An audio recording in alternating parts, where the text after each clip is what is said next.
एक साथी कह रहे थे हमारे डॉग्स के बारे में बोलिए। देखो, एक बात बताओ, बात थोड़ी जटिल हो जाएगी, लेकिन यदि हम आपसे सवाल पूछें, क्लाइमेट चेंज पर आप सब लोगों ने अध्ययन किया होगा, क्लाइमेट चेंज शब्द को आपने सुना होगा, सुना है कि नहीं? बताएं एक बार। जलवायु परिवर्तन की वजह से बहुत कुछ हुआ है दुनिया में। जो सहारा कभी हरा भरा जंगल हुआ करता था, जहां पर झीलें, समुद्र था, छोटा मोटा समुद्र भी था वहां पर, वो सहारा रेगिस्तान में बदल गया क्लाइमेट चेंज की वजह से। तो जो जगह आज हरी भरी है, कल वो हरी भरी रहेगी नहीं रहेगी, इस बात की कोई गारंटी नहीं है। आप भारत के इतिहास में सिंधु घाटी सभ्यता क्लाइमेट चेंज की वजह से खत्म हुई। आप देखोगे आपका जो अत्यधिक बाढ़ और अत्यधिक सूखा होने की वजह से भारत में मौर्यन एम्पायर खत्म हुआ, मौर्य साम्राज्य, गुप्त साम्राज्य भारत में खत्म होने का कारण क्या है? 535 का जो साथी आपका एक खतरनाक विंटर आया, सर्दियां आई, औसत तापमान दुनिया का गिर गया। 535 में ही इंडोनेशिया का जो क्राकाटाओ ज्वालामुखी है वो फट गया। तो 535 में, सन 535 की बात करूं मैं, पूरी दुनिया में धुंध छाई रही, बहुत सारे ज्वालामुखी फटे थे सन 535 में। तो उस सब की वजह से क्या हुआ? मैंने कहा चोल साम्राज्य किसकी वजह से खत्म हुआ? क्लाइमेट चेंज की वजह से खत्म हुआ। तो क्लाइमेट चेंज से जब इतनी चीजें खत्म हुई, तो आज वर्तमान दौर में क्लाइमेट चेंज एक कारण है जो लोगों के व्यवहारों में भी परिवर्तित कर रहा है।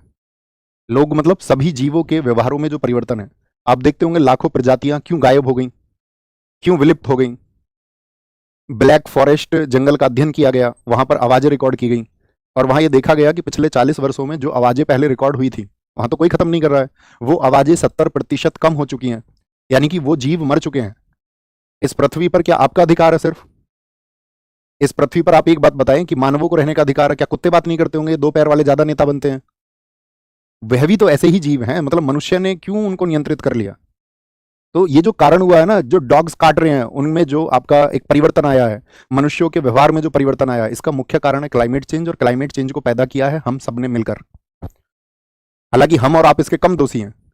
आप अपने घर में एक एसी चलाते होंगे, तो दोषी तो सभी हैं, लेकिन हम कम दोषी हैं, क्योंकि पूरी दुनिया जितना कार्बन डाइऑक्साइड का उत्सर्जन करती है, उसके मुकाबले इस दुनिया के 0.01% लोग उतना ही कार्बन उत्सर्जित करते हैं, कंपनीज। तो आप समझ रहे हैं, यानी कि इस जिम्मेदार लोग जो 99.99 हैं, तो जिम्मेदार वो हुए। हम जिम्मेदार कितना हुआ? 0.01%। लेकिन हम ये नहीं कह सकते कि हम जिम्मेदार नहीं है।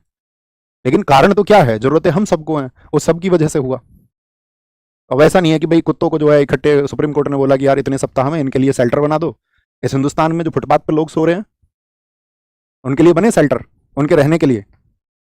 उन्होंने बोला जो 8-10 लाख कुत्ते हैं ये एनसीआर में, इनको इकट्ठा करके इनके लिए शेल्टर बना दो, रहने के लिए जगह बना दो। लोगों की चिंता नहीं है, लोग भूख से मर रहे हैं, लोगों के पास छत नहीं है रहने के लिए, सांसदों को 7-7 BHK के फ्लैट मिल रहे हैं, इनके पास घर नहीं होते एमपीज के पास में। कुत्तों के लिए डिसीजन आ रहा है। तो इतने मतलब आप सोचिए, विचारिए कि वो व्यवहार क्यों बदला है। इस पृथ्वी पर जितना अधिकार आपका है, इतना ही अधिकार बाकी सब जीवों का भी है। हर किसी का उतना ही अधिकार है। ये नहीं है कि मानव के अंदर कॉग्निटिव रिवॉल्यूशन हो गया, यानी संज्ञानात्मक क्रांति हमारे अंदर ज्यादा हो गई, हमारा मस्तिष्क ज्यादा तेज है, हमारे पास औरों से ज्यादा चीजें नियंत्रण के रूप में है कि हम बाकी चीजों को कंट्रोल कर सकते हैं। तो इसका मतलब ये नहीं होता कि हम बाकी के ऊपर इस तरह से कंट्रोलिंग करें। वो देखना होगा, उसके कारण हम ही हैं। कुत्ते अगर काट रहे हैं गलियों में, तो उनके जो व्यवहार ऐसे परिवर्तित हुए हैं बहुत ज्यादा, उसका कारण हम हैं। हमको एक्सेप्ट करना होगा। एक दिन ये सभ्यता खत्म होगी।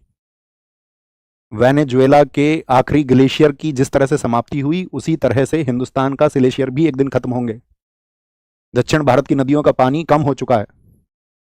हम जिम्मेदार हैं यार इसके, हम अपनी जिम्मेदारी मानने को तैयार नहीं है।